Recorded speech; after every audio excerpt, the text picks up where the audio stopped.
just completed our sheet. We've got it ready to go. We've got all of our views in here. I've gone back and edited and corrected some spellings, as well as checked to make sure I was calling the same material, the same thing in every view. Sometimes that can be a problem. And so I think I've got it pretty well fixed.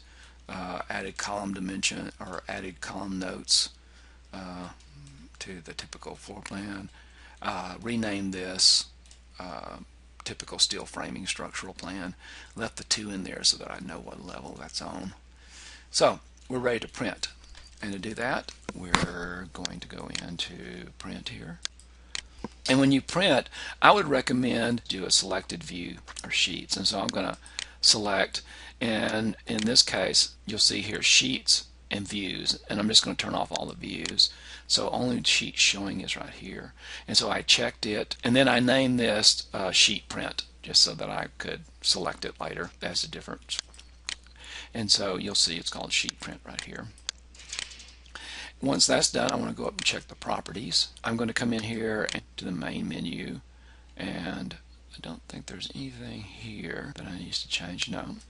Then I'm going to go to page setup, and this is where we really need to do everything. So the first thing I'm going to do is go into custom paper size. And I've already done this, but its width should be 36 inches and its height should be 60 inches. That works. The next thing, if its width is 30 and its height, we want to print it out in portrait. If we don't, it's going to rotate it in the wrong direction. And so now we have that layout.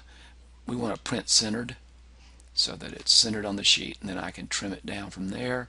And that's pretty much it. The rest of it you should just use as defaults. And I'm going to accept our settings.